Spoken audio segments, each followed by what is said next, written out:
Hi Mallorie. Hi Sugarscapers. So in your book Boys Don't Cry you tackle the issue of teenage fatherhood. Why did you want to delve into this subject? Well, it seemed to me that there's an awful lot that's been written about teenage mums, but I saw very, very little about teenage dads and the whole parenthood thing from the teenage dad's point of view. So I thought I would try and write one, and that's how Boys Don't Cry was born. And I wanted to explore the whole thing of parenthood from a boy's point of view and the trials and tribulations of that and all the things he goes through, and I didn't want it to be a kind of easy thing where he instantly accepts his daughter and gets on with it. I wanted to show kind of the real situation. So have you had any feedback from teenage fathers? Not teenage fathers as such, but from men and sort of friends and other men who were dads when they were teenagers. I've had a couple of comments that way, but you know, for me, the point of view of for me, the point of the book was to write, you know, just what a teenage dad's going through. So I would hope that anyone reading this who finds themselves in a similar situation, or who has they might have friends who are in a similar situation, would kind of just be able to empathise a bit more with what's going on with their friends or whatever. So I think from my point of view it was about exploring something that hadn't really been explored in that I'd seen in books before. And you don't shy away from how difficult it is, and Dante has quite a lot of tough times. I mean, did you want teenagers to understand the reality of raising a child? I did. I thought it was really, really important to present it in a realistic way. I didn't want to sugarcoat anything. I wanted to go through to describe exactly what it would be like having a sort of finding yourself suddenly a dad and a teenager, and you have all these aspirations, like Dante wanted to go to college and he had it all worked out, and then suddenly all his plans are out of the window. And again, from the research I did, that I wanted to make that really real, so that every guy I spoke to said it totally changed their lives, and everything they had planned to do that suddenly changed, and now suddenly they had new priorities. But I wanted, so that to me was really important to get that so that it was realistic. Yeah. But Emma's also a blessing in many ways. I mean, raising your own daughter, did you find that you got kind of perspective on life that Dante gets after having Emma?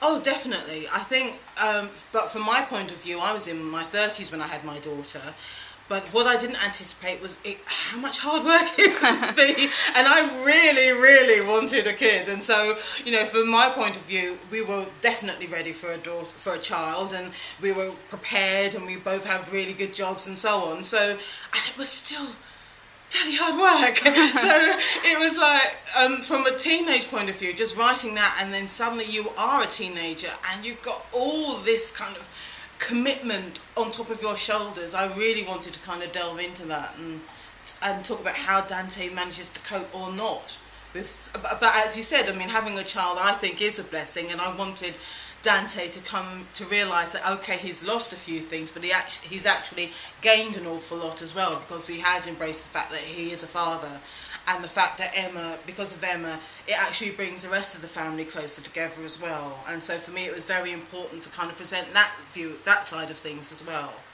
Okay, and you deal with prejudice a lot in your novels and this novel. I mean, what is it about this theme that really interests you?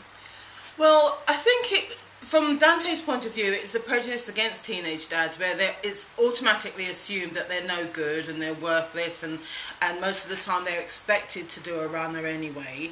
And when they do want to step up, it's made incredibly hard for them. But not just dealing with Dante's issue as being a teenage dad, but also his brother's issues, where his brother is openly gay and quite happy about it, has no problems with it, but his own family, Dante and his dad, have problems, and with him being gay, and they deal with it in different ways. Like his dad just doesn't want to talk about it, and so I wanted to kind of bring that issue into it and explore that from Adam's point of view, and how something happens to Adam, which again the family are forced to not just face but embrace what Adam is. And so again, that was kind of important to me to bring that into the book as well.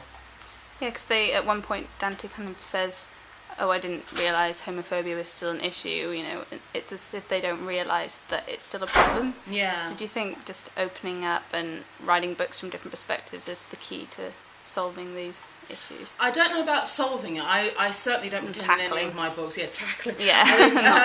I think the key to any of these issues is to get people to talk about them, to discuss them, not to sweep them into a corner or under the carpet.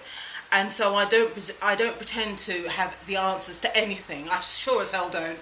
But what I want to do is raise the questions and get people talking about it and discussing these things. And that's what I try and do in all my books. And so in this one, I did want to raise this whole issue of homosexuality and how it's viewed. And it does seem to me that we seem to be going backwards at the moment on this issue, because there seems to be less tolerance for people's sexual orientation than there used to be. At least there's more homophobic crime committed, certainly in London, and that seems to be on a rise. And I just kind of thought, we should be going forward. I mean, hello, 21st century, and so again, it's that sort of thing that makes me think, right, I want to write about that, and that's part of the reason I wanted to write Boys Don't Cry, to tackle that issue as well. And boys don't cry and men find it hard to talk about their feelings. I mean, why do you think men do find it more difficult? Is it a cultural thing? I think it is partly. I mean, it's just been interesting having sort of three brothers and my hubby as well. It's very hard for men, I think, to actually open up and talk about their feelings. I think there's this kind of feeling they might grow lady parts or something if they discuss their feelings and their deeper emotions or whatever. But that said, I mean, I do feel that, it's something that they still have these feelings. They still have to be dealt with in some manner, shape or form, which is why I think fiction is the perfect way to do that.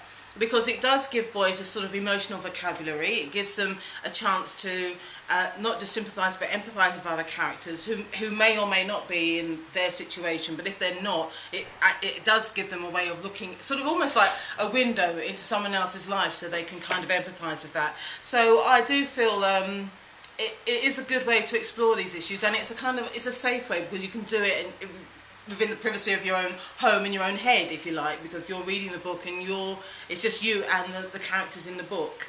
And so I do think it's a very good way of bringing these kinds of issues to boys in particular. Yeah, getting them out there. And your next book, can you tell us anything about it? Are you working on something? I am working on something, but it's the only thing I'm superstitious about, talking about my next book before it's finished. So I am working on something, but watch this space. Okay, have to wait for it and look forward to it. Okay, thank you very much. My pleasure.